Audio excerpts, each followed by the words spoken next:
We have reached the part of the podcast where we're going to be talking some XFL, USFL with the man, the myth, the legend, my boy XFL Jim. Jim, how you doing today, my man? I couldn't be happier, Eric. It's the time. It is the culmination of everything I've worked for my entire life is happening this weekend. I feel like everything after this weekend will be downhill. You can only go downhill. I have peaked. This Saturday I will have peaked. I'm gonna peak hard. That's usually what I tell a girl after the first date. Like it's just gonna go downhill from here. It's usually the truth. So let's dive into the good old XFL, and we need to talk about the Arlington Renegades against the DC Defenders. Obviously, you gave out 14-1 on this show a while ago. For those who didn't knock in the 14-1, like, do I take the 6? Do I lay do I lay the 6 with the Defenders? We got the over under of 48. What do I do in this game? The line has been moving drastically, like over, under, whatever. It's moved from 6. I saw it all the way up to 7.5 one day. You see this with lines that have it's basically been sitting for a week. And it's just been moving kind of a little bit here and there. I would see if you can wait. It might move to a 6.5. At that point, maybe go with the Renegades because I do think no matter what, it's a close game. What would be the total? Oh, sorry. If this gets down to 4, would you lay it? Yeah, I'd probably lay 4. But 5, you'd take it. 5 is probably stay away. Okay. Like 5, 5.5, 6 is also probably 6. I lean towards the Renegades, but 5, 5.5, I'm staying away. What about the over under of 48? It's tough. So with how the offense has gone for the Renegades and how it's looked, I might lean over just because generally I'm just going to go with history here. I know it's a different game. I know it's a championship game, but the DC Defenders and overs have been just money the entire season. I'm going to take the under 23.5 that's what it's at right now. I love that. I love the under for the first half. 23 for the first half. You know what? I will parlay the Renegades plus 3.5 and the under of 23. You're going to take the Renegades plus 3.5 first half? Plus first half, and I'm going to parlay it with the first half under. I don't hate that. I think they could go into halftime really close. I think if it does become a blowout, I think it becomes a blowout later. I don't think it starts as one. Now let's shift our attention to the USFL using our friends over at Bet Online. We're seeing the Maulers getting 3 plus 155 against the Michigan Panthers with an over-under of 42. Maulers coming off an impressive win. Panthers coming off an embarrassing defeat against the Showboats. The Maulers lost. The Maulers lost. Excuse me. Yes. They deserved to win, but they lost thanks to a last second kick return touchdown for 96 yards. Devin Hester style. It was brutal. But this is I'm torn. It's a bounce back spot for the Panthers who desperately need it.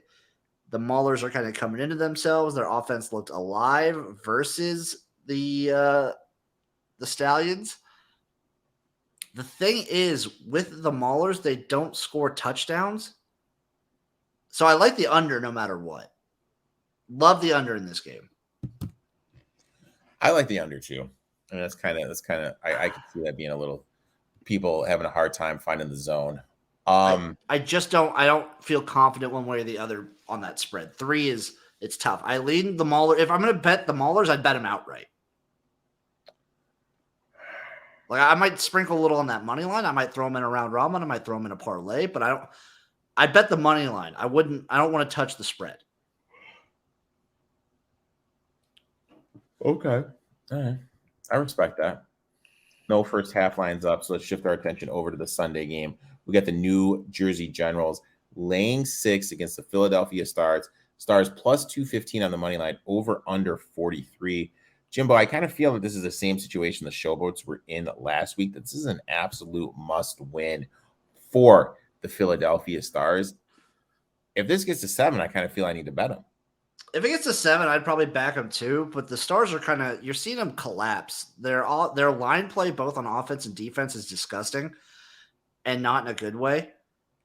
And the Generals' style of play, with the way they want to run the ball, I like the under here. I like the Generals being able to stop the Stars. I lean towards the Generals because maybe like this is either the Stars are either gonna they must win, so they get the win, or this is the season collapse. This is like they're hitting the bottom this week. This is the bottom of the barrel. Exactly. This is the bottom.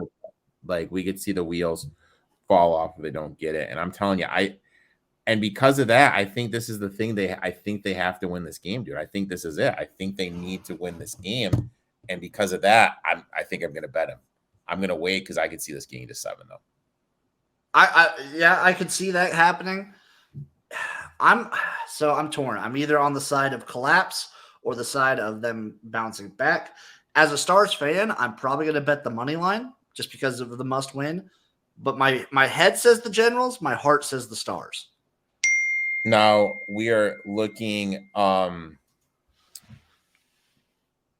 at the last game, the Memphis Showboats versus the New Orleans Breakers. The Showboats are getting 7.5 plus 250 on the money line, over under 47.5. Where's your head at, my friend? I like the over in this one because I feel like it's turned into a shootout. And I know Bethel Thompson is going to want to score a shitload of touchdowns after not scoring one in week 4. It's tough though. 7.5. I'm torn because I want to fade Todd Haley after a win. I really do. But also the Breakers playing a lot of close games. And they play to the level of their competition all the time. I'm going to lean towards the Breakers. I'm going to hope that it gets down. I don't like that at all. I like the over in this one. I think the only thing you should play is probably the over. I think there's going to be a lot of points in this game. So, top 2 bets are what are your top 2 First off, Eric, though, before we get to that, you skipped a game. I skipped. What game did I skip? You skipped the Gamblers and the Stallions. Oh my God, I am the so Gamby Stally game. My bad. Unprofessional by me. Let's go back to the Gamblers and Stallions. I am sorry, my friend. I do have a play in that one, and I like the over. I don't care what the number is. Why do you like the over? I'm seeing the Gamblers laying 4.5, and plus 175, over under 48.5. Are they laying or are they getting the 4.5? The Gamblers are getting the 4.5. Okay. I like the over just because the injuries on the Stallions defense and the Gamblers offense turning on like this. Like, if the Stallions look like this, like how they did these last few weeks against the Gamblers, the way the Gamblers are playing, the Gamblers could get 40 on their own. And this could just turn into a shootout. We've seen all along. So, shout out to my dog for rolling on the remote control. I apologize for that. Shout out, dog. His name's Kool-Aid. He's a son of a bitch.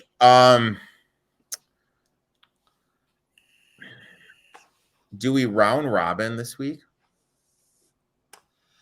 Do we do a little Maulers, Gamblers? If I'm round robining, I am including the Renegades in this. So I'm going to do a little like cross league round robin. I would do the Renegades, the Maulers, the Gamblers, and probably just those 3. I don't know if I trust the Stars. I definitely don't trust the Showboats. Okay, so what is, looking at it, I mean, obviously, you're sitting on a 14-1. I'm sitting on a 14-1 because of you, so I thank you for that on the whatchamacallit. So I'm really not going to have a bet besides the first half under in the XFL game. So that's my one play in that. Do you have any plays in the XFL that you're going with, or? So if that stays at 6.5, I like the Renegades. I like if you haven't bet it already, there's value on the money line, especially if it does get to 7. If you see it at a 7 or a 6, like 6.5, there's value there. I'm probably just going to take the Renegades plus 6.5 or plus 7 if I can find it. So you're going to be on that. Are you going to play the first half under or not? I will lockstep with you on the first half under. We ride together for that. Now in this game right here, now for the USFL. I mean, I have to say my best 2 for the weekend You know what? Son of a bitch, dude. I'm going Stars plus the 6. I'm gonna hope I can get a 7. And I'm gonna go with the Maulers plus the 3. Looking at Bet Online, the splits are heavy to the Panthers. I think we can get a 3.5 here if we wait. My two best would probably be the under in the Maulers Panthers game. Under Maulers Panthers of 42. That's Jim's best bet number 1. And then the Gamblers plus the 4.5. There you have it, dude. Jim's best bets are the Renegades plus the 6, 6.5, whatever you can find. Under 42 in the Maulers Panthers game, and the Gamblers plus the 4.5. For me, I'm gonna hold out, see if I can get a 6.5 or 7 with the Philadelphia Stars, but I'm fine playing the 6. And I'm gonna take the Maulers plus the 3. There you have it, folks. I'd like to thank those watching on YouTube. For those watching on the podcast, we'll be shifting our attention over to a little fantasy football now. But real quick, Jim, why don't you tell everyone where they can find you? You can find me everywhere at XFL Jim. And make sure everyone tune in Saturday to see me and Uncle Rico on the XFL Championship game, XFL Jim live stream extravaganza. I'm going to link that for those watching on YouTube in the bio on YouTube, and it will also be in the bio on the podcast. So make sure to check that out. Jim, until next week, my friend. Bye-bye.